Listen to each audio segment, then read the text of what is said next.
नमस्ते सदा वत्सले मातृभूमे। अब हम चलते हैं कॉन्टिन्यूअस टेंसेस की ओर, यानी कि present continuous tense, past continuous tense and future continuous tense. सबसे पहले बात करते हैं प्रेजेंट कॉन्टिन्यूअस टेंस की। जैसा कि आप जानते हैं कि इस टेंस के अंतर्गत ऐसे वाक्य आते हैं जिनसे हमें यह पता चलता है कि वर्तमान समय में कोई काम हो रहा है, यानी कि कंटिन्यू है। जैसे मैं किताबें पढ़ रहा हूं, हम लोग क्रिकेट खेल रहे हैं, तुम बर्गर खा रहे हो, तुम लोग इतिहास पढ़ रहे हो, वह मेरी मदद कर रहा है, सीता खाना पका रही है, वे लोग सच बोल रहे हैं। चलिए देखते हैं कि इस तरह के वाक्यों को हमें इंग्लिश में फ्रेम कैसे करना है। सब्जेक्ट और ऑब्जेक्ट तो वैसे ही रहेंगे, बीच में आएगी वर्ब की फर्स्ट फॉर्म, और चूंकि ये कॉन्टिन्यूअस टेंस है इसलिए कॉन्टिन्यूटी दिखाने के लिए, यानी कि कोई काम जारी है, ये दिखाने के लिए वर्ब के साथ लगानी होगी हमें ing, यानी कि V1 बन जाएगा हमारा V4। ing को बनाया ही गया है कंटिन्यूटी दिखाने के लिए। कंटिन्यूअस शब्द जिस भी टेंस में रहे वहां वर्ब के साथ ing लगेगा ही लगेगा। तो प्रेजेंट कॉन्टिन्यूअस टेंस में कंटिन्यूटी दिखाने के लिए सब्जेक्ट और ऑब्जेक्ट के बीच में वर्ब के साथ ing का इस्तेमाल होगा, और प्रेजेंट टाइम को दिखाने के लिए सब्जेक्ट और मेन वर्ब के बीच में helping verbs is am are में से किसी एक का प्रयोग होगा।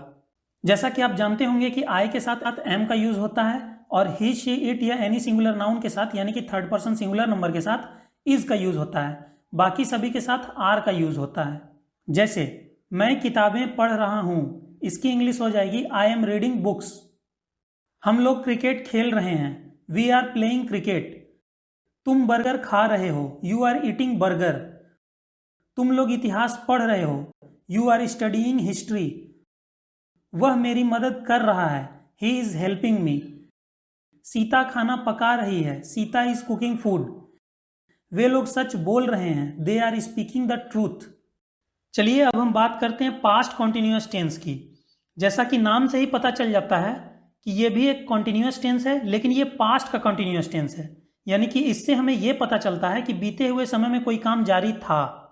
जैसे मैं किताबें पढ़ रहा था, हम लोग क्रिकेट खेल रहे थे, तुम बर्गर खा रहे थे, तुम लोग इतिहास पढ़ रहे थे, वह मेरी मदद कर रहा था, सीता खाना पका रही थी, वे लोग सच बोल रहे थे, इत्यादि।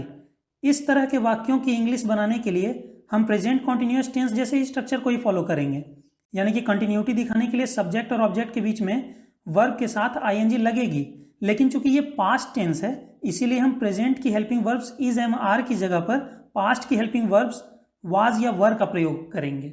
इस प्रकार सेंटेंस का स्ट्रक्चर हो जाएगा सब्जेक्ट प्लस वाज या वर प्लस वर्ब के साथ ing प्लस ऑब्जेक्ट।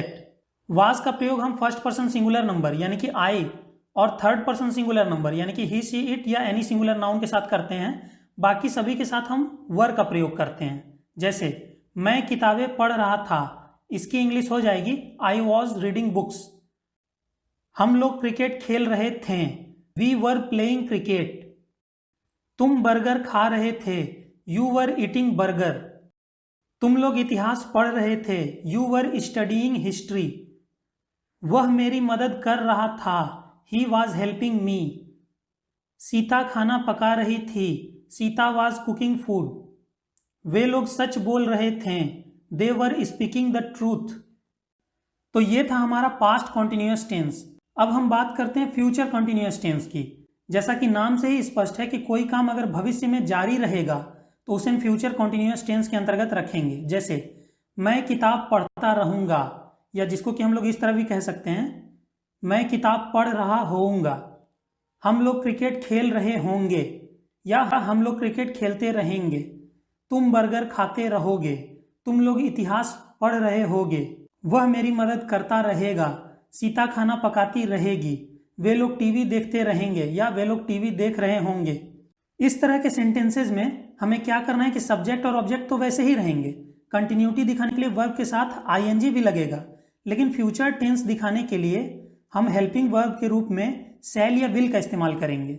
अब यहाँ पर एक बात गौर कीजिएगा, जैसे हम लोग क्रिकेट खेल रहे होंगे, यहाँ पर हमने रहे के लिए तो ing लगा दिया, गागे के लिए भी शैल या विल लगाएंगे, लेकिन इस तरह के वाक्यों में कहीं ना कहीं होना शब्द भी आ रहा है, जिसके लिए हमें शैल या विल और मेन वर्ब के बीच एक और हेल्पिंग वर्ब बी का इस्तेमाल करना होगा, क्योंकि बी का मतलब होता है होना, इस प्रकार सेंटेंस का स्ट्रक्चर हो जाएगा सब्जेक्ट प्लस शैल या will plus be plus verb के साथ आईएनजी प्लस ऑब्जेक्ट से।